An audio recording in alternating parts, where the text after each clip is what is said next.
नाही नाही काकाजी आलेले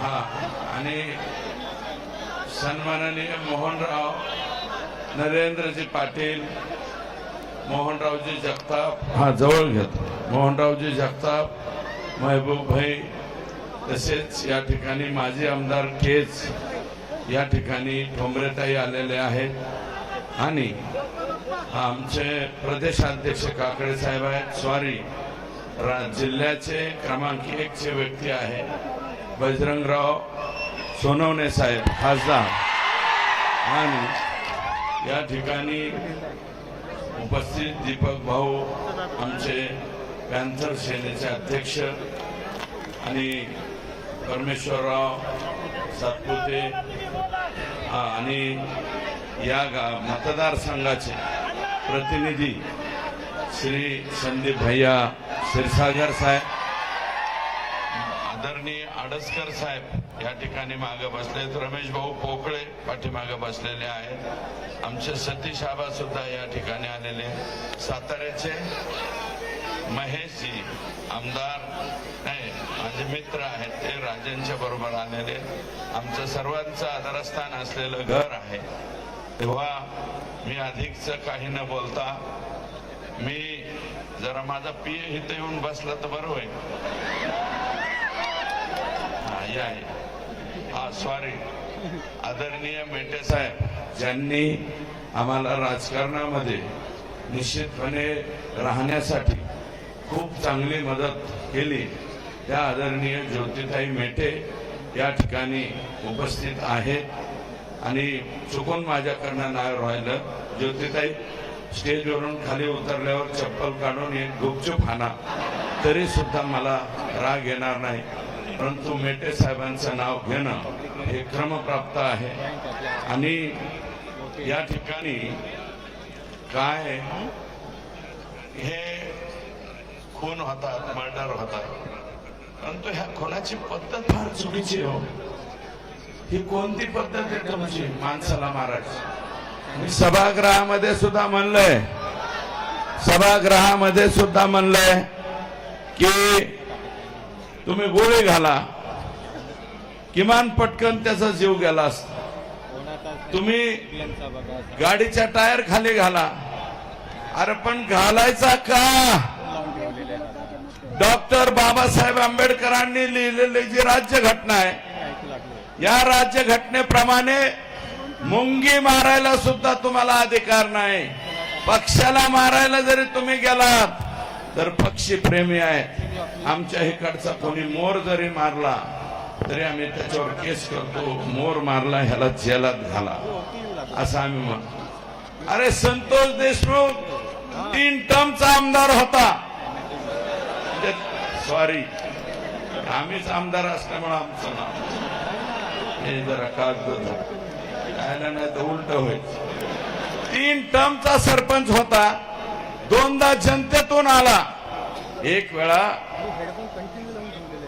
बॉडीतून आला मग 3 वेळा सरपंच झालेला माणूस आणि पुढचं भविष्य म्हणजे चिंचोली माळी या जिल्हा परिषद सर्कलचा तो होणारा जिल्हा परिषद सदस्य होता एवढी त्याची क्वालिटी होती एवढा सुंदर तो वागत होता मी एका मुलाखतीत सांगितलंय संतोष हांगे हे स्वतः म्हणले लोकसभेच्या वेळेस पंकजाताईची रॅली चालली होती अख्खं गाव म्हणत होतं सत्कार करू नका तरी सुद्धा ते पाठीमागा नाही गावातून जायला आम्ही सत्कार करतो मत किती होते ते रामकृष्ण हरी पण मत किती होते हा प्रश्न वेगळा परंतु माझा सत्कार करायला पाहिजे मी सत्कार करतो आणि आता नमिता मुंदडांचा सुद्धा बूथ प्रमुख संतोष देशमुख आहे आणि त्या बूथ प्रमुखाची अशा चुकीच्या पद्धतीने जी हत्या तुम्ही केली ना तर ती कोणालाच पटलेली नाही एकाही माणसाला पटलेली नाही तरी सुद्धा तुम्ही फेसबुक व्हॉट्सअपवर ऐज करेंगे तैज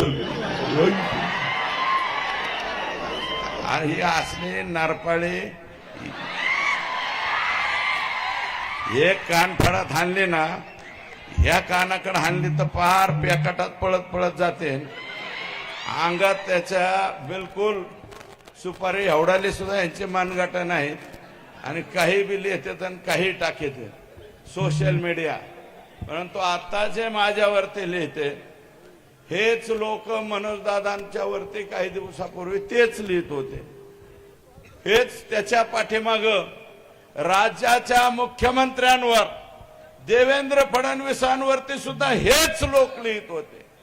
यांनीच देवेंद्र फडणवीसांना टरबुजा खरबुजा आमका आम्ही नाही केला, टरबुजा आम्ही नाही केला, ह्यांनी केला. आणि तेच आज उठून मला शिव्या घेते, मला गाळ्या देते. याची अवकात काय, त्याची अवकात काय? अरे माझी अवकात काय? 80,000 मतदानांनी लीड लोकांना. आणि या बीड जिल्ह्यात धनुभाऊ तुम्ही 1,42,000 मतांनी निवडून आले म्हणले.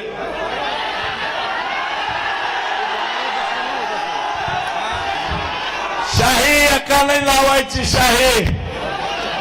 आणि 330 बुथापैकी 230 बुथ जर ताब्यात असतील, बोगस मतावरचे तुमची निवडणूक आहे. अरे हे काय, हे राजासाहेब देशमुख आहे ना इथं. मतदानाच्या दिवशी ह्याला बदडीत ऍडव्होकेट माधव जाधवला बदडीत. एक पोरग फडका काय, त्याचा बाप. अरे गाड्या पूजितानी सुद्धा तुम्ही बुहार काढता, गाड्या पूजितानी. परत एखाद्या चौकात ठोय गोली मार भेजे में भेजा जो करता है, असं कोणतं तरी सत्य का काय पिक्चर मध्ये गाणं. या बीड जिल्ह्यामध्ये गोली मार किधर भी हो गया. 1200 ते 1300 लायसन्स ज्या ज्या कलेक्टरांनी दिले, ज्या एसपींनी त्याला संमती दिली आणि ज्या डीवायएसपींनी त्याला मान्यता दिली, या सगळ्यांवर कारवाई झाली पाहिजे असं माझं मत आहे. अरे आम्ही 5व्या टर्मचे आमदार झालो, अजून आम्हाला सुरक्षा द्या असे म्हणायचे काळी आमच्यावर आले नाही. ज्या दिवशी कोणी गोळी घालणार आहे, जो गोली पे हमारा नाम होगा उसको कोई भी नहीं रोक सकता. त्यामुळे घाबरायचं नाही.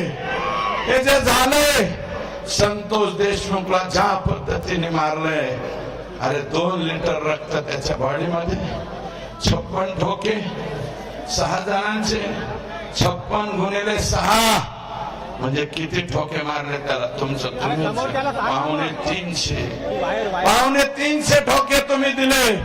आणि त्याला दिल्याच्या नंतर सुद्धा 12 तारखेला माझा सवाल आहे आमच्या पंकुताईंना.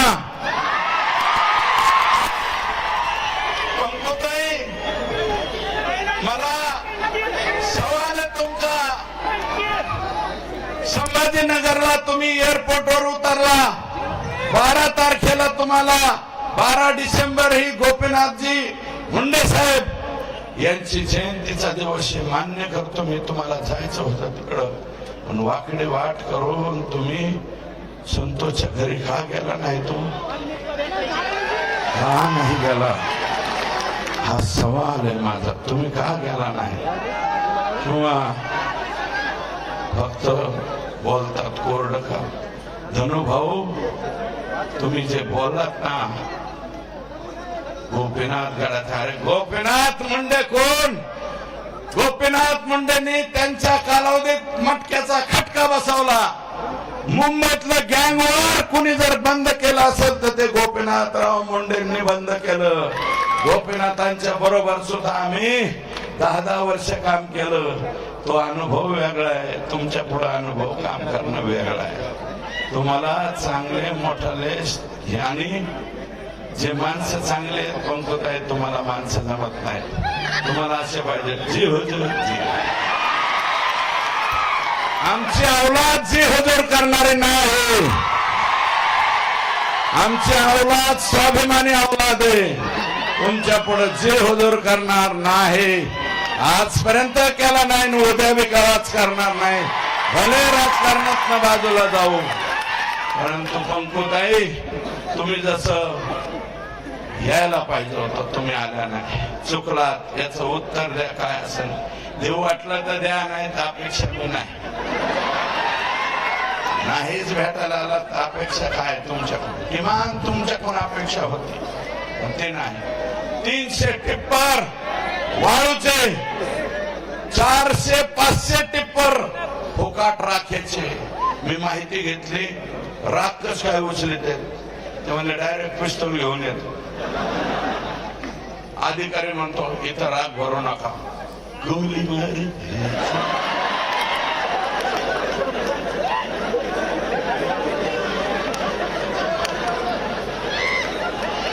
ढिसक्याव, अशा प्रकारची भाषा, ढिसक्यावची भाषा त्या ठिकाणी होती. काय करीन 4 लोक काय करतील? 50 लोक जर बंगाट होऊन पिस्तूल हे घेऊन राख म्हणजे आमचीच आहे. 1 रुपया थर्मलला न भरता 2002 सालापासून अव्याहतपणे 500 ट्रक फुकट चालल्या. त्याचं उत्तर काय? मग पंकुताई 14 ते 19 तुम्ही होत्या, तुम्ही का बंद केलं नाही? त्याचं कारण आहे की हे धनुभाऊंचं घर वर आहे, पंकुताईंचं घर खाली आहे. खाली हे सकाळी चहाला असतात आणि दुपारच्या नाश्त्याला वर असतात. आणि धनुभाऊ पंकुताई धनुभाईंनी तुमचं सगळंच काढून घेतलेलं तुम्हाला मिळच नाही. सगळे झंटा फंटा आटम उधर है. आणि हा सगळा झंटा फंटा आटम कोण सांभाळित होता? आका. याला नाव घेत तुम्ही. आमदारकी सुद्धा मी नाही म्हणलं, पंकजाताई म्हणल्यात भाड्याने दिली म्हणजे मंत्रीपद. मी तर आत्ता म्हणतोय त्या स्वतः म्हणल्यात भगवान भक्तीगडावर स्वतः म्हणल्यात भाड्याने दिले म्हणले मंत्रीपद. यांनी नुसतं डीपीडीसीच भाड्याने नाही दिली, पालकमंत्री पदच भाड्याने नाही दिलं. राज्याचं हे कोणतं कृषी खातं सुद्धा भाड्याने दिलं. आता चुकीच्या माणसाच्या हातात भाड्याने दिल्यावर आपला ऊस तोडीशी संबंध आहे. याच काय घ्यायचं म्हणते ऊस तोडायचं. हार्वेस्टर, त्या हार्वेस्टरला 4 लाखाची सबसिडी केंद्र सरकार आणि राज्य सरकारची, 40 लाखाची 4,000 चालवू. आजकाल आमचं बी कवा सटाकलेवढीच होत. त्यातल्या त्यात दादा असल्यामुळे थोडं प्रेशर आलं. आजपर्यंत कोणाचंच प्रेशर नाही ठेवलं, पण ओलीसात प्रेशर आहे. हे घेणाला का माग काय बघ. माझं म्हणणं आहे 40 लाखापैकी 9 लाख वाल्मिक कराडच्या घरी गेल्याशिवाय फाईल मंजूर होत नव्हते. खरं आहे का खोटं?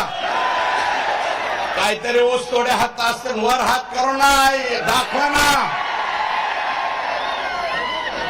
ही करुण कहाणी आमच्या बीड जिल्ह्याची. करुणा कहाणी नाही म्हणत, करुणा कहाणी तर वेगळीच आहे. मी फक्त करुण कहाणी म्हणतोय. करुण कहाणी, करुणा कहाणी तर रोज माझी माय माऊली ती पहिली बायको आहे. पहिली बायको असून सुद्धा तिथं लय हाल चाललेत रे. त्यामुळं मला अधिकच काही बोलायचं नाही. भाऊ तुम्ही जे बोलतात ना तर चुकीचं. राखेमुळं दमा त्वचेचे आजार व्हायला लागले परळी तालुक्यातल्या लोकांना. कोणी काय बोलत नाही. वाळू बिंद आणि दहीफळे नावाचा एक कोणीतरी पियाय शिरसाळ्याला. खरं आहे का खोटं एवढं सांगा. शिरसाळ्याचं काम शिरसाळ्याचा दहीफळे पक्षाचं कार्यालय असल्यासारखा वागतो. प्रकाश दादा, तुमचा पक्ष फार मोठा हो असा. तुझाच पक्ष आहे बाबा, माझा नाही, महबूबाईचा नाही, मोहनचा नाही, तुझाच पक्ष आहे असं. वाढवा पक्ष, दैफळे सारखे आनंद पक्ष वाढा. अरे अख्ख्या 300 ट्रक दैफळेच्या मार्गदर्शनाखाली, 500 ट्रक दैफळेच्या मार्गाने. इलेक्शन मध्ये कोणी काय बोललो, चुप बैठो नाही तर कोण बोटूंगा. दैफळेत पिस्तोल लावतो. अरे काय करा, काय अवस्था, कुणीकडे नेली. आणि तुम्ही गायरान जमीन शिरसाळ्याची अख्खीच्या अख्खी ढापली. अरे 1400 एकर का हेक्टर जमीन होती, सगळीच्या सगळी ढापली. आणि मार्केट कमिटीला आहेत ना, इथं असते ना शिरसाळ्याचे पण, अरे उठून उभा राहा ना. मर्द असला तर उभं राहा, गणपत पाटलाचा मावस भाव असला तर उभं राहू नको. तर त्यांनी 1400 एकर गायरान जमीन हल्ली. सगळे वाल्मिक कराड आणि धनंजय मुंडेंचे बगल बच्चे यांनी जमीन हल्ली. आणि कोण सोडलाय. अरे तुम्ही ओबीसी म्हणता, तिथं बंजारा समाजाचे लोक होते.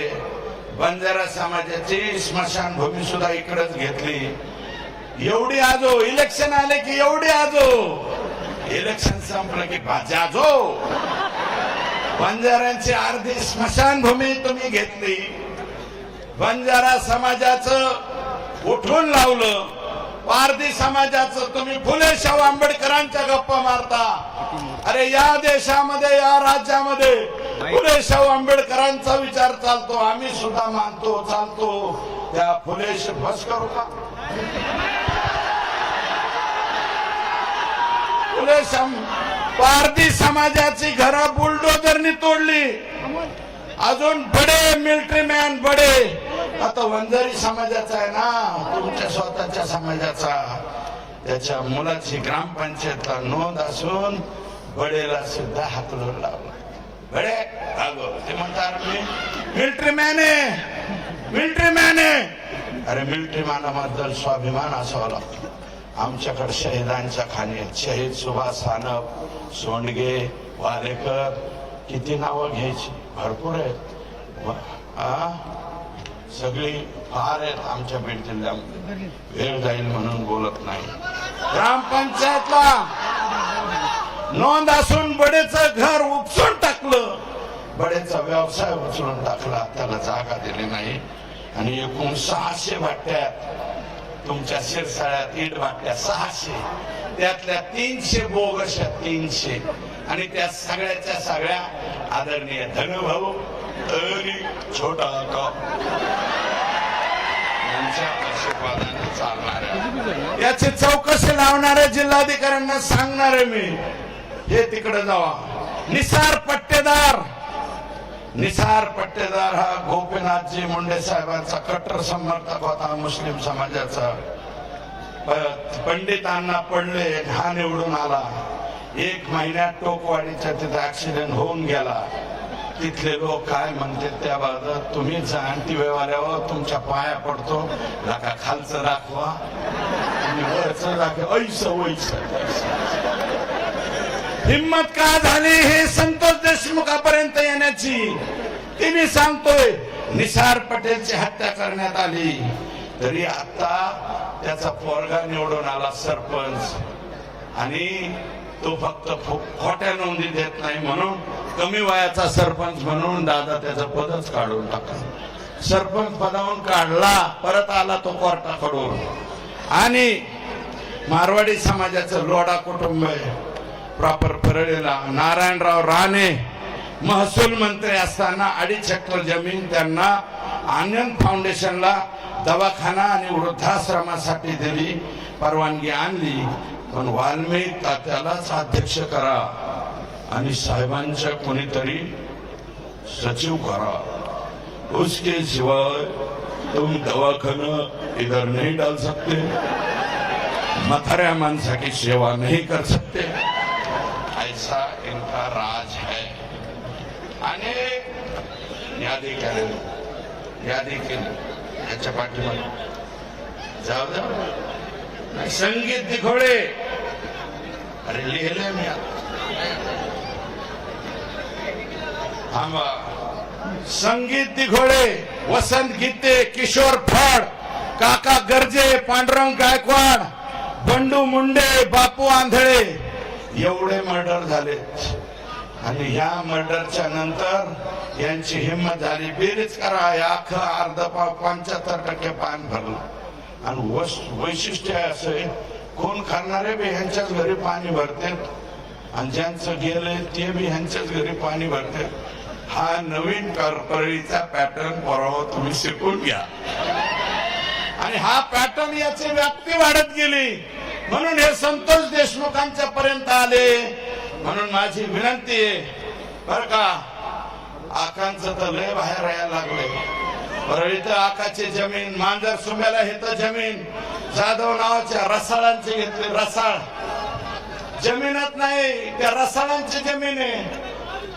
आणि वाल्मिक अण्णाला काय टाकायचंय पवायचं ते नसते का, स्विमिंग पूल टाकायचा आहे. आणि जमिनी कुणाच्या बी उकरतो, वाटण त्याच्या जमिनी उकरतो. अरे सिकंदराला सुद्धा ही परवानगी नव्हती, अडॉल्फ हिटलरला सुद्धा नव्हती. नवीन अडॉल्फ हिटलर तयार झाला का काय भेट दिली काय अत्यंत बेकारी.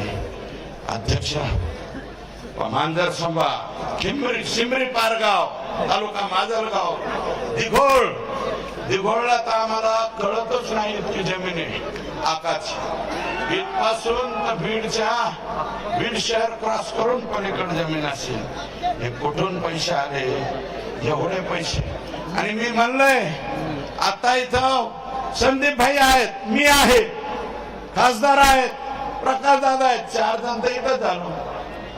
4 मत तर आपण एका बाजूला राहतो ना. एकच चौकशी करायची, एक चौकशी करायची. गेल्या 10 वर्षामध्ये हे पालकमंत्री असताना 70% निधी एकट्या परळी मतदारसंघाला गेला, 70%. आणि बाकीचे आम्ही संदीप भाईंना आम्ही गेले कोर्टात, हायकोर्टात हिंडू बेजार. हा संदीप भैया गया उधर. त्याच्यामुळं 70 किती पैसे तिकडे नेलेत हे सुद्धा आम्ही सांगू. आणि सगळ्यांना माझी विनंती, हे लेकरू जरी उघड्यावर पडला असताना आपण सगळेजण मिळून त्याच्या मागे उभा राहण्याची आवश्यकता. फक्त तुम्ही सगळेजण माझ्या सहित तुम्ही सगळेजण उभा राहताल का नाही एवढा शब्द द्या. जरा वर हात करून उभे राहा. आणि यांना बिन भाड्याच्या खोलीत घातल्याशिवाय आम्ही स्वस्त बसणार नाही एवढा शब्द देतो. आणि आपल्याला शब्द देऊन या ठिकाणी थांबतो. जय हिंद, जय महाराष्ट्र.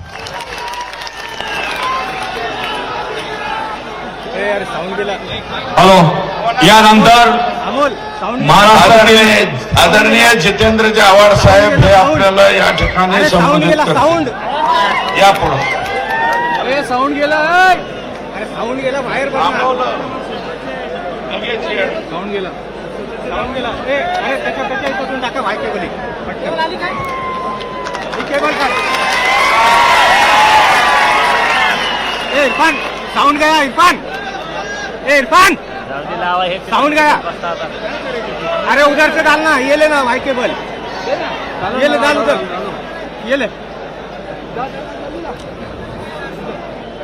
आज या विराट अशा माणुसकीचं दर्शन घडवणाऱ्या मोर्चाच्या मध्ये उपस्थित असलेल्या महाराष्ट्राच्या मातीवर आणि माणुसकीवर प्रेम करणाऱ्या सर्व माझ्या बंधू भगिनींना माझा मानाचा मुजरा. आल्यापासून ऐकतोय प्रत्येकाच्या भाषणात कुठेतरी जातीचा स्पर्श होतो. आपण या भिंती कधी तोडणार आहोत? संतोष देशमुख स्वतःच्या जातीसाठी नाही मिळाला. संतोष देशमुख बीडचा चेहरा झाला. देख अरे उधर वो बीड हा पुरोगामी जिल्हा म्हणून ओळखला जातो. अरे उधर की इसमें लगा ना. बीडचा इतिहास बघा. बीड मधला कधी काळी एकदा सोशलिस्ट निवडून आले होते, ए इरफान कधी एकेकाळी समाजवादी पक्षांचे बबनराव ढाकणे निवडून आले होते, किशोर काकी निवडून आल्या होत्या. मेरी बात सुन. अशा वेगवेगळ्या विचारांच्या वेगवेगळ्या जातीच्या लोकांनी बीडचं प्रतिनिधित्व केलं, पण त्याला जातीचा कधी स्पर्शच होऊ दिला नाही.